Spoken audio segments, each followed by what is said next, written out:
Here we go again, knocking the compliant learners.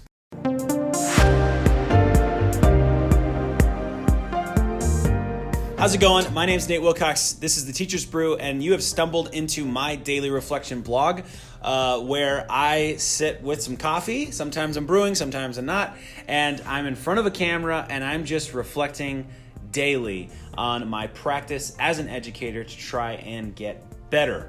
One of the things that I am really focusing on right now because of a recent professional development and reading of the introduction in chapter 1 of this book, Live Your Excellence by Jimmy Casas, I have been reminded of compliance and how it's funny how it's written in such a negative sense in the education world. And I'm going to get into that for good reason, of course, but I'm going to get into that. I read a book last year and actually talked about it in a YouTube video somewhere else on my channel called Empower by John Spencer and AJ Giuliani. And they also talked about trying to stop creating compliant learners. And I understand the idea. I mean, after the Industrial Revolution, we needed compliant people who could go to a factory and do a very specific task in a very specific order of production. But what is today's world requiring of the K-12 graduate? And more deeply, I think, Jimmy Casas here in Live Your Excellence is trying to talk about what we're creating in terms of relationship building. Now, before I go too far into compliance learning, this is something I have to tell myself a lot because this scares teachers. When you start to hear this kind of stuff, don't create compliant children, there are bells and whistles that go off in your head and you're a little nervous, and rightfully so, because when you think about a classroom that has no compliance whatsoever, it sounds terrifying. But I don't think that's what Jimmy Casas is trying to say. And I don't think that that's what John Spencer and AJ Giuliani are trying to say. I could be wrong, but I think really when we talk about trying to not create compliant learners, we're actually talking about an outcome talking about a motivation rather than an outcome. See, the outcome is still the same. Students have to show up on time, right? And you can call that compliant. And so if you say we can't have compliant learners, then what's your fear? Well, kids will stop showing up on time because we don't want them to be compliant. But that's really not what it is. The outcome is still the same. We want students to show up on time. We want students to be quiet during core instruction. We want students to collaborate and be involved during group time. All of these things that we want of students and ask of students to create a safe and effective learning environment are necessary for the classroom. So let me be the first to tell you, compliance is okay in terms of outcome. However, what they're getting at, I believe, is really more the motivation and the communication. How is that student motivated to be compliant? And what does the communication between the teacher and student look like that makes them a compliant learner, or in this particular book, rather than a compliant learner, it's an invested learner, right? So what does that communication and motivation look like? And that's kind of where I want to focus today's reflection, because this is important for all of us, but really something that I'm trying to think about as well.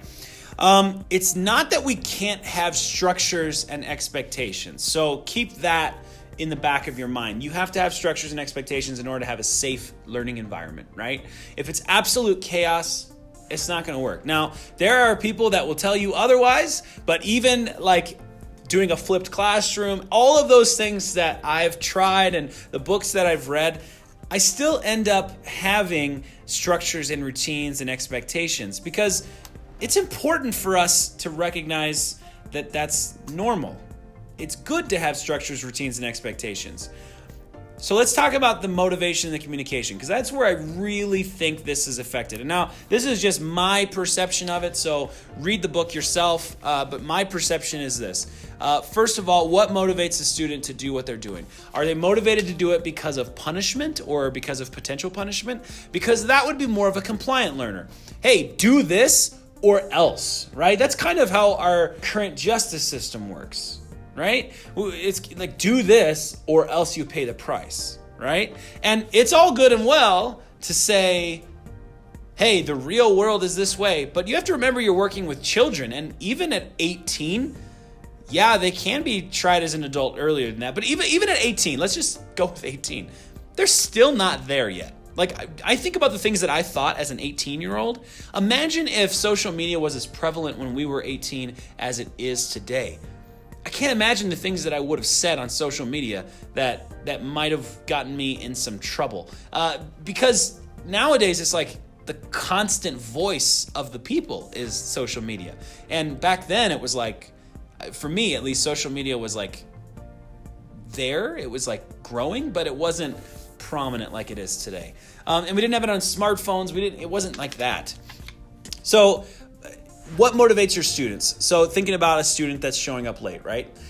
You're trying to get a student to show up on time. If you're creating compliant learners, then it's the firm hand of justice coming down to say, you need to be on time. The world exists in a way that you have to be on time. So if you're going to work at McDonald's or you're going to work wherever, I mean, I've had these conversations with students, maybe not that mean, but I've had conversations with students like this. And Jimmy Casas' point is that is creating compliance, and that's not creating good relationships with students. That's not creating good motivation and self-motivation and teaching students to want to be better, to be a better version of themselves. And it's not meeting students where they're at. Students aren't ready. Not all students anyway. Most students aren't ready to go start a job tomorrow. So why are we holding this expectation over them of what their future is going to have to look like no matter what if they're not there yet anyways? My students aren't even old enough to have a job, so especially that. And then secondly, what does communication look like? What does that conversation look like?